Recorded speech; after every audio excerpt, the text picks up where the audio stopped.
오늘 말씀의 제목은 요시야 왕의 종교개혁입니다. 여러분 아시는 대로 이스라엘 역사 가운데 통일왕국 시대는 정말 짧은 기간 동안에 세 왕밖에 없었습니다. 사울 왕과 다윗 왕과 솔로몬 왕이죠. 근데 솔로몬 왕이 우상 숭배로 말미암아 이제 하나님의 진노를 받고 남과 북으로 갈라지게 되고요. 우리가 많은 분들이 왜 이스라엘이라고 부르고 왜 유다라고 부릅니까? 이렇게 의문하기도 하는데요. 그때 북왕국 이스라엘과 남왕국 유다로 이제 갈라지게 됩니다. 근데 북왕국 이스라엘에는 19명의 왕들이 있었습니다. 19명의 왕들이 있는데 어쩌면 하나같이 하나님의 칭찬과 인정을 받는 그런 왕이 나타나지 않습니다. 참으로 불행한 일이죠. 그렇지만 남쪽 유다에는 20명의 왕이 있었는데 이 20명의 왕들 가운데 그래도 적어도 성경학자들이 공통적으로 이야기하는 것처럼 7명 정도의 왕은 그래도 조금씩이라도 착한 부분이 있었어요. 인정을 받았습니다. 그 39명의 왕들 가운데서 아마도 오늘 본문에 등장하는 요시야만큼 인정받고 칭찬받은 왕은 없는 것 같습니다. 그래서 이 요시야 왕을 우리가 우리의 신앙의 모델로 삼고 우리가 공부한다는 것은 우리에게 참으로 큰 유익이 있습니다. 그런데 요시야가 태어났던 이런 삶의 환경을 바라본다면은 요시야가 이렇게 훌륭한 하나님의 사람으로 개혁자가 될 수 있었던 여건은 아무것도 없었습니다. 우리가 요즘에 흙수저, 금수저 이런 거 얘기하면서 시대 탓을 많이 합니다. 특별히 저도 젊지만은 이 젊은 사람들이 자꾸 희망이 없다고 얘기를 합니다. 여러분 그것은 옳지 않습니다. 그렇다고 한다면 요시야는 아무것도 할 수 없는 시대에 태어난 불행한 왕입니다. 요시야의 할아버지 조부 므낫세 왕입니다. 므낫세 왕은 참 신기한 왕입니다. 그의 아버지가 므낫세 아버지가 히스기야입니다. 여러분 히스기야는 얼마나 하나님 앞에 칭찬과 인정을 받습니까? 나의 행했던 선한 일들을 기억해달라는 그런 선한 행적이 많은 사람이에요. 그런 아버지가 우상을 제거하고 산당들을 회파했던 그런 것들을 보았음에도 불구하고 므낫세는 어리석게도 아버지 히스기야가 다 무너뜨렸던 산당들을 다시 세웁니다. 우상들을 만듭니다. 심지어 예루살렘 성전 마당에다까지도 1월 성신을 섬기는 이 제단까지 만들 정도로 참 우상 숭배에 미쳤다고 해도 과언이 아닌 사람입니다. 그의 주변에는 지혜로운 신하들은 없었고 오직 이 점술가들, 점쟁이들 또 우상 숭배자들이 가득했습니다. 그러니 나라가 얼마나 엉망이 되었겠습니까? 바로 그 다음에 아몬이라고 하는 왕이 또 나오는데 이 아몬은 바로 요시야의 아버지이지요. 그런데 이 아몬도 역시 마찬가지로 아주 흉악한 왕이었기에 이제는 더 이상 참을 수 없다 이렇게 했는지 모르겠지만은 그 신하들이 반란을 일으켜서 왕이 오로지 2년 만에 살해를 당합니다. 참 불행한 왕가죠. 그래서 요시야가 왕에 오르는데 그 나이가 무려 8살이었습니다. 8살에 왕이 됩니다. 8살에 왕이 돼서 무슨 개혁을 하겠습니까? 그는 잠잠히 왕의 수업을 받다가 왕이 오르지 18년 만에 그의 나이 20대 중반에 그는 드디어 개혁의 칼을 뽑아들게 되는 것입니다. 하나님의 때가 이르렀습니다. 그가 3가지 개혁을 했는데 그 3가지 개혁은 정말 놀라운 종교개혁이라고 불릴 만큼 큰 개혁이 있습니다. 사랑하는 여러분, 올해가 2017년이 종교개혁 500주년이 되는 아주 역사적인 해입니다. 여러분 1517년에 마르틴 루터가 비텐베르크 성당에 95개조 방방문을 딱 붙이고 교황권에 특별히 면죄부에 대해서 질문하고 토론을 이제 제안했던 것처럼 그날을 이제 분수령으로 삼고 종교개혁이 일어나게 됐죠. 그래서 그것이 500년이 됐어요. 2017년 500년이 됐습니다. 이 역사적인 해에 우리 원천교회 성도님들도 또 우리 대한민국의 교회들도 개혁해야 될 줄로 믿습니다. 여러분 개혁이 일어나야 된다고. 좋은 찬스 아닙니까 여러분? 좋은 기회입니다. 2017년만 딱 개혁하시고 내년은 모르겠어요. 하여튼 금년에 한번 개혁해 봅시다. 그 개혁이라고 하는 말 자체가 참 우리가 조심스럽게 접근하는 분들이 많아요. 특별히 정말 안정된 삶을 원하는 사람들은 개혁이란 말을 두려워합니다. 그런데 여러분 개혁이란 말이 뭐 뒤집어엎고 새롭게 하자는 게 절대 아닙니다. 리폼이란 뜻이죠. 다시 회복하는 운동이 개혁인 줄로 믿으시기 바랍니다. 다시 돌아가는 거예요. 다시 성경으로 다시 복음으로 돌아가는 것이 개혁입니다. 여러분 그렇지 않습니까? 우리 신앙의 전성기는 사실 과거에 있었어요. 그런데 지금 많이 신앙의 열정도 잃어버린 분들 많이 있잖아요. 첫사랑의 감격을 회복하시기 바랍니다. 이게 개혁이에요, 여러분. 신앙의 개혁. 하나님을 정말 감사하게 섬겼고 기뻐했던 그 유월절 신앙을 갖고 있었던 그날들을 회복하는 것입니다. 이것이 바로 개혁인 것입니다. 새로운 것을 하는 것이 개혁이 아니에요. 우리가 몰라서 못했습니까? 아닙니다. 많이 우리 신앙생활하면서 잊어버린 것들을 다시 찾는 것이, 다시 신앙의 즐거움을 찾는 것이 개혁이고 회복인 줄로 믿습니다. 그래서 오늘 그러한 마음을 가지고 요시야가 일으켰던 그 세 가지 종교 개혁, 그 종교 회복 운동을 우리 한번 하나하나 더듬으면서 우리 한번 본받기를 원합니다. 첫 번째로 성전 회복 운동이 일어나야 될 줄로 믿습니다. 성전 회복 운동. 여러분, 이 8살 나이에는 사실 이 개혁이란 것을 할 수 있는 나이가 아닙니다. 그러나 그가 18년 동안 왕위에 있으면서 성장하면서 그는 늘 회파된 성전을 보면서 성장했을 겁니다. 저게 왜 이렇게 망가졌죠? 아니, 하나님을 예배하는 예배당인데, 성전인데 왜 이렇게 무너져 갔죠? 왜 예배가 끊어졌죠? 의문감을 가지면서 이 성전에 대한 측은히 여기는 마음이 있었을 겁니다. 그래서 이제 장성했을 때 그는 가장 먼저 서기관 사반을 통해서 대제사장 hil기야에게 성전에서 이렇게 보관되었던 모아놨던 돈들을 가지고 성전을 수리하라고 명령하기에 이르렀던 것입니다. 여러분, 이게 얼마나 귀한 눈이고 마음입니까? 왕위에 있으면서 자기는 온갖 좋은 것을 다 누릴 수 있는 그런 환경에 있으면서 초라해지고 예배가 끊겨지고 거미줄이 쳐가는 그 성전을 바라보면서 그 성전을 다시 일으키고 싶었던 그런 선한 마음이 있었다는 것은 참으로 귀한 마음입니다. 제가 많은 교회를 가보진 않았지만 시골에 있는 조그만 농어촌 교회들도 좀 종종 가보게 되고요. 소위 말해서 개척교회라고 불리는 아주 연약한 교회들도 봅니다. 가서 보면 참 측은합니다. 우리 목사님들하고 여러분 많이 몇 번 얘기했습니다만은 한 5명 정도가 사례비 받지 않고 오히려 헌금을 드리면서 부흥회를 이렇게 하는 일들을 종종 하는데요. 가서 예배를 드리다 보면 이것도 없고 저것도 없고 그래서 우리 강사님들이 에어컨도 달아주고 설교하고 오고 그럽니다. 그런데 너무 없는 게 많아요. 여러분 같이 한번 가서 예배 드려보면 해주고 싶은 게 눈에 많이 띄어요. 우리 원천교회는 보면 없는 게 없잖아요. 그죠? 없는 게 없어요. 없는 게 있으면 어떤 성도가 내가 해야 되겠다고 또 바로 나타나셔서 해드리십니다. 그러니까 다 채워지는 거예요. 근데 어려운 교회도 그런 눈들을 가진 사람이 있다는 것을 보고 저는 깜짝 놀랐어요. 우리가 다 해주는 게 문제가 아니라 그 교회 성도들 가운데서도 시장에서 나물도 팔고 인력시장에서 하루하루 노동하는 그런 분들이 교회가 앰프가 없다고 앰프를 그 힘든 돈을 사서 앰프를 설치하기도 하고 또 강대상을 사기도 하고 선풍기를 구입하기도 하고 교회에 필요한 것들을 하나하나 채워나가는 걸 볼 때 그것이 바로 정말 이 요시야 같은 마음을 가진 사람이 아닌가 이런 생각을 해보게 됩니다. 전에도 말씀 한번 드렸습니다만 오래전에 소록도 교회 갔을 때 그 장로님이 그런 말씀을 하시더라고요. 우리 교회는 시멘트가 아닌 성도들의 피로 벽돌을 쌓은 교회입니다. 성도들의 피로. 한센시병 환자들이 손이 다 문드러져 가지고 갈고리 같은 거 손에다 이렇게 끼고 그 해변 가서 자갈들 긁어 모아 가지고 자루에 갖고 질질 끌고 와 가지고 그 털을 닦고 돌을 쌓고 그 위에다가 이 돌들을 올려서 간신히 교회를 지니 그 피로 시멘트처럼 쌓은 교회가 아니고 무슨 교회겠습니까, 여러분? 아니 그냥 이 세상에 부자들도 많은데 그냥 헌금 딱 줘가지고 그냥 번듯하게 딱 지면 얼마나 편하고 좋을 텐데 하나님 좀 너무하신 거 아닙니까? 그죠? 왜 없는 사람들 그렇게 피눈물 흘려가면서 교회를 짓는데 왜 보고만 계시는지. 여러분, 하나님은 하나님의 성전을 사랑하여서 피땀 흘리는 사람들을 하나님은 복을 주십니다. 절대로 잊으시는 하나님이 아니에요.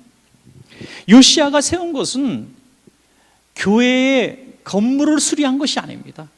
요시야가 회복한 것은 주님이 거하시는 성전을 귀하게 여긴 것이고 하나님을 예배하는 예배가 멈춰진 것에 대한 안타까움이었습니다. 여러분, 교회가 뭡니까? 교회는 건물이에요. 많은 사람들이 알기에는 건물이에요. 하지만 이 건물이 아니라 교회는 하나님을 예배하는 장소가 바로 교회가 되는 줄로 믿으시기 바랍니다.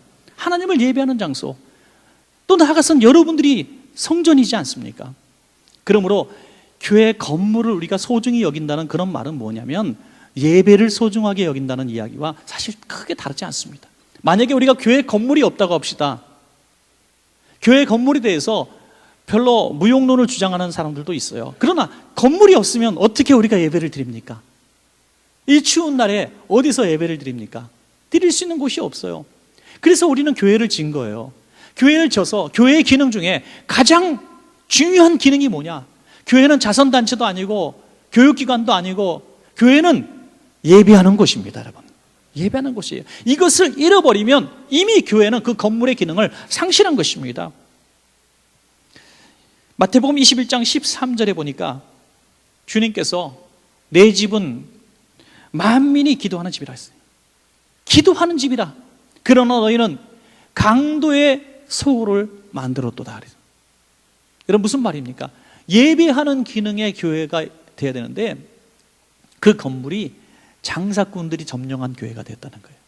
그래서 노끈으로 채찍을 만드시고 다 몰아내신 거예요.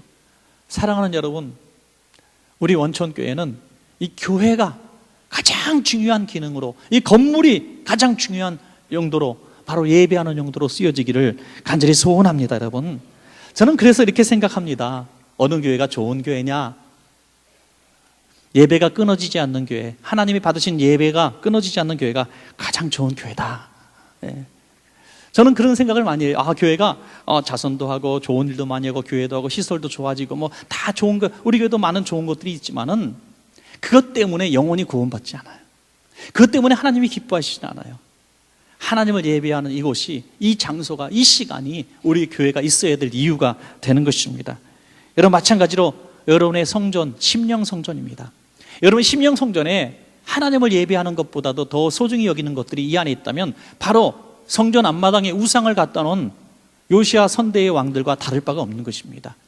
우리의 심령 안에 예배자의 심령으로 거룩하게 되시기를 간절히 원합니다, 여러분. 고린도전서 3장 16절에 너희가 하나님의 성전인 것과 하나님의 성령이 너희 안에 거하시는 것을 알지 못하느냐 그랬어요. 여러분, 거룩한 성전입니다. 예루살렘 성전이 거룩한 게 아니라 바로 여러분의 심령이 성전이고 거룩한 것입니다. 오늘 예배하면서 우리 신앙이 한번 개혁이 일어나야 됩니다. 내 안에 주님을 예배하는 것보다도 소중하게 여기고 있었던 물질사랑, 명예, 쾌락, 그런 것들이, 온갖 추잡한 것들이 있다면 하나님, 오늘 예배하는 이 순간에 우리의 심령 성전을 정결케 해 주시옵소서. 우리가 이렇게 기도할 때 바로 요시와의 우리 성전 회복운동, 성전 개혁운동이 우리에게도 있는 줄로 믿습니다, 여러분. 두 번째는 말씀 회복운동입니다. 혼자 하니까 저의 목이 아픈데요. 같이 따라해 주세요. 말씀 회복운동. 제 목이 조금 안 아파지는 것 같습니다. 하여튼 말씀 회복운동. 말씀이 없었던 게 아니라 말씀을 소홀히 여긴 이 사람들의 결과입니다, 여러분. 요시야의 명령에 따라서 또 희기야 대지상의 지도하에 성전을 수리하다가 그들은 하나님의 놀라운 선물을 발견하게 되죠. 바로 율법책입니다.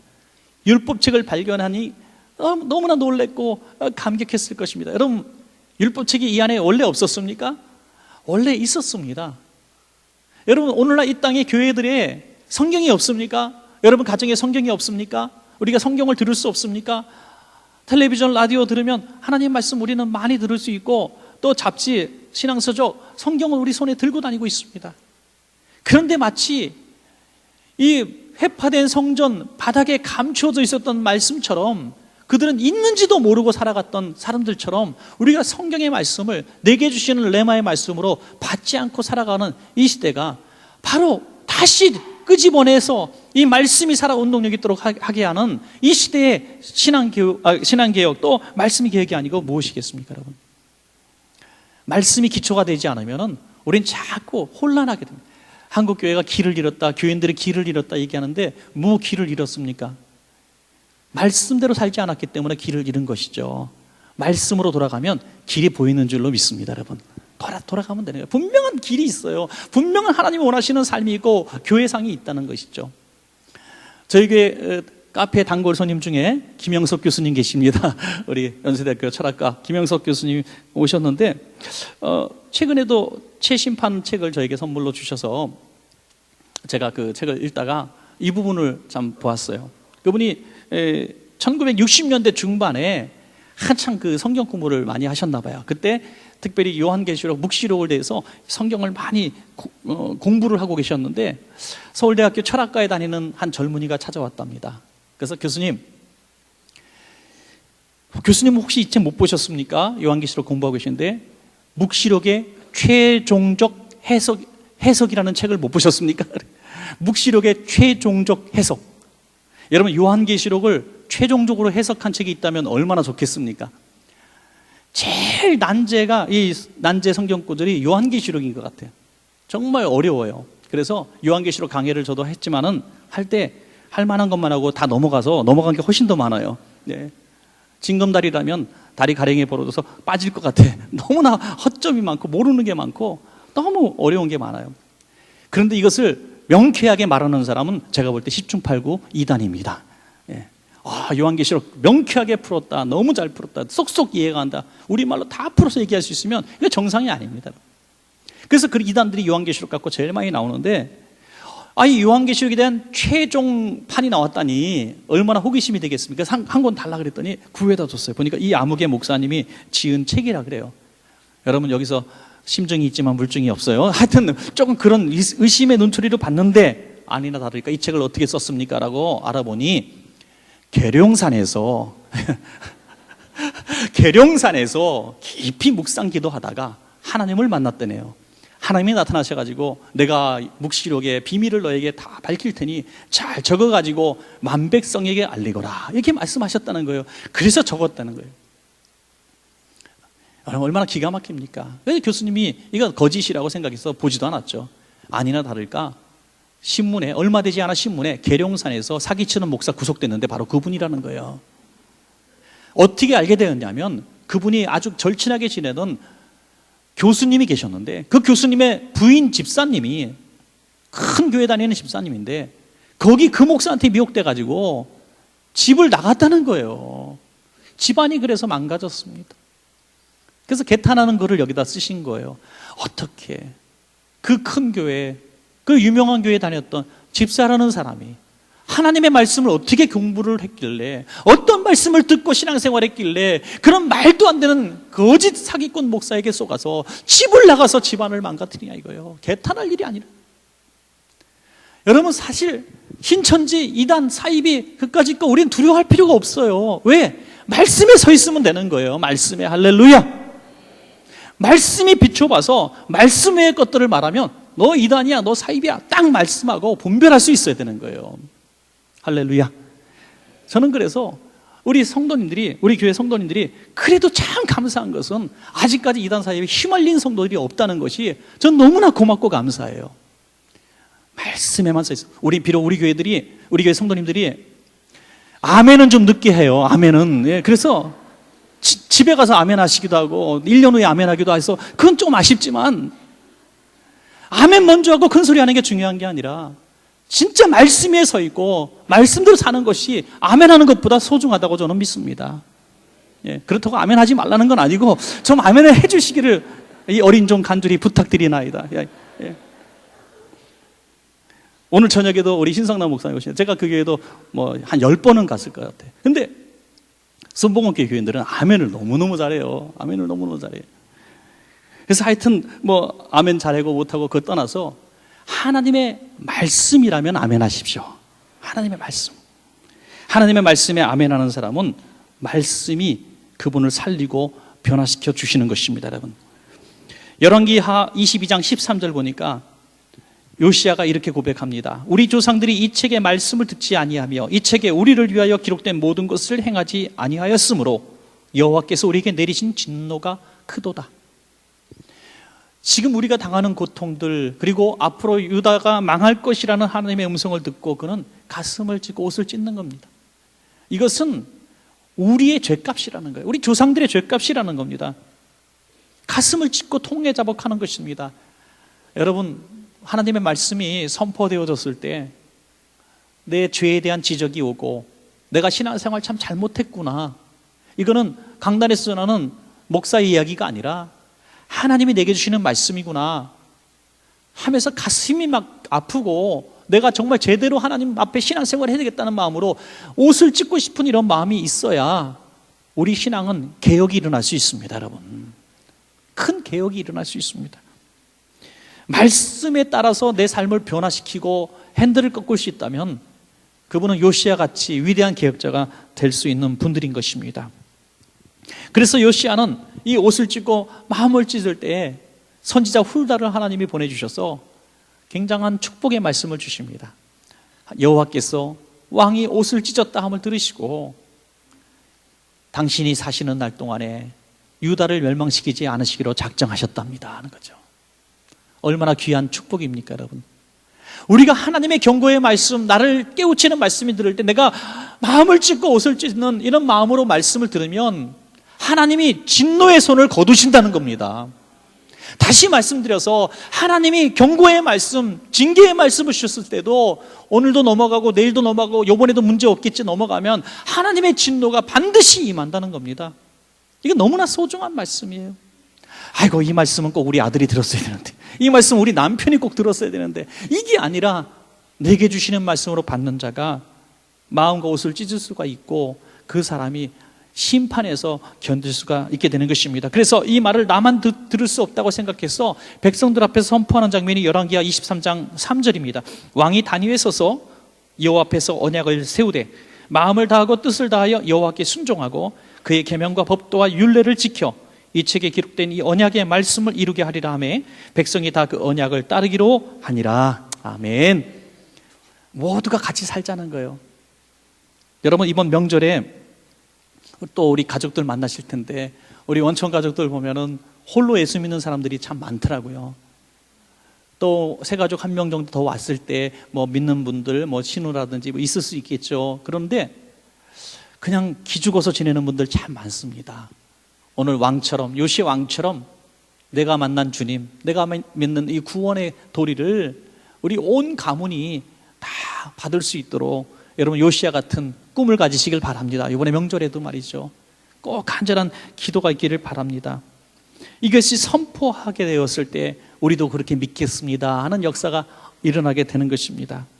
그래서 우리는 이 요시야 왕의 개혁을 종교개혁이라고 말할 수 있는 것은 바로 이 두 번째, 어찌 보면 말씀으로 돌아가는 이 운동, 오직 성령으로 돌아가는 운동 때문에 저는 종교개혁이라고 이렇게 부를 수가 있는 것입니다.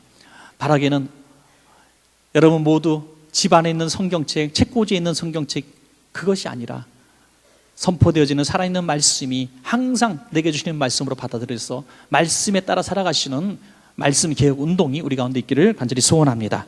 마지막 세 번째로 따라합시다. 신앙 회복 운동. 예, 신앙 회복 운동입니다. 열왕기하 22장 2절입니다.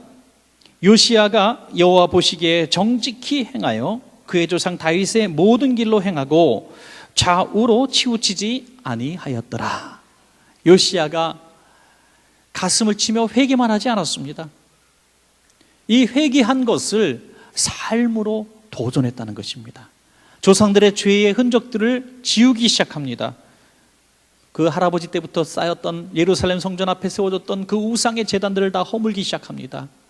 또 목상들을 부숩니다. 또 예루살렘 성전 안에 있었던 그 거룩한 성전 안에 있었던 우상의 도구들을 끄집어내서 불살라 버립니다. 아주 가루로 만들어 버립니다. 그래서 무덤가에 갖다 뿌려버리는 거예요. 그리고 아주 오랫동안 잊혀졌던 유월절 예배를 다시 한번 회복시키는 이런 결단의 모습들을 보이는 것입니다. 여러분, 이것이 하나님께서 너무나 기뻐하셨던 요시와의 모습이었던 것입니다. 합동신학교의 그 정창균 교수님이라고 계시는데요, 이분이 쓴 글 중에 제가 그 타이틀 글이 너무나 좋아서 한번 읽었던 적이 있었습니다. 그분이 이런 글을 썼어요. 한국 교회는 도덕성이 없어서 문제가 아니라 신앙이 없어서 문제다. 신앙 회복을 해야 된다. 한국 교회는 도덕성 쪽으로 너무 치우친 거예요. D.W. 토저 박사님이 얘기한 것처럼 초대교회는 성령의 95% 역사와 5% 시스템인데 지금 한국 교회, 이 세상 교회들은 95% 시스템에 움직이고 5% 성령님께 의존한다는 거예요. 이게 문제가 되었다는 거죠. 그래서 자꾸 세상 사람들이 원하는 교회로 나가는 거예요. 교회 세상 사람들이 안 믿는 사람들이 원하는 교회로 나가는 거예요. 여러분, 물론 좋습니다. 세상 사람들이 칭찬하는 교회는 선행을 많이 하는 교회, 구제하는 교회, 그래서 이렇게 봉사 잘하는 교회, 그런 교회가 칭찬 듣는 교회죠. 그러나 여러분, 그것이 목적이 아닙니다. 세상이 미워해도, 세상이 원치 않아도 하나님의 뜻대로 살아가는 것이 하나님이 원하시는 교회와 성도인 줄로 믿습니다. 이것이 바로 신앙 회복이라는 거예요. 다시 신앙 회복.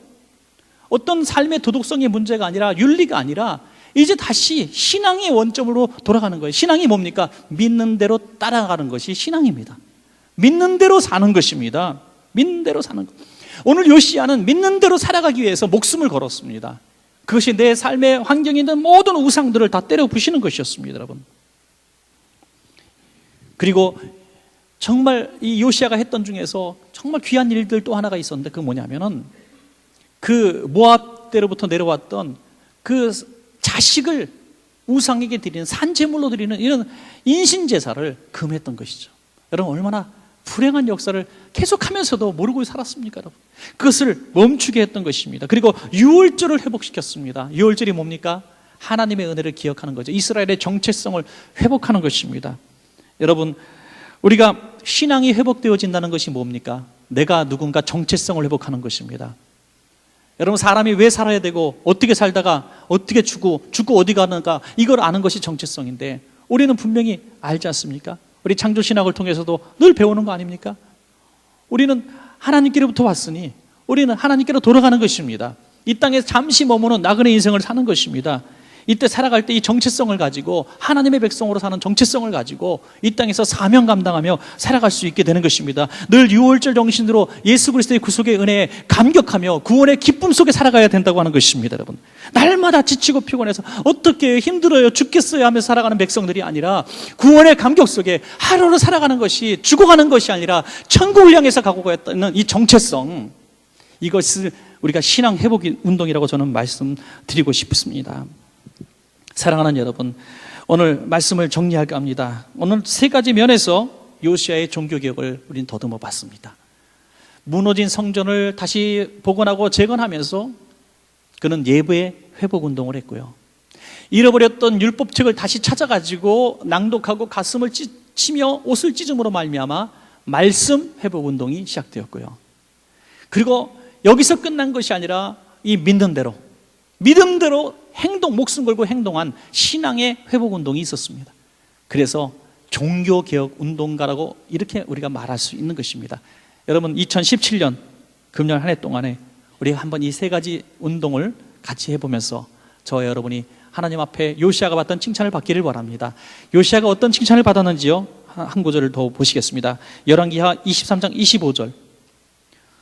요시야와 같이 마음을 다하며 뜻을 다하며 힘을 다하여 모세의 모든 율법을 따라 여호와께로 돌이키는 왕은 요시야 전에도 없었고 후에도 그와 같은 자가 없었더라. 아멘. 우리 옆에 분에게 인사하십시다. 전에도 없었고 후에도 없으실 분 축하합니다.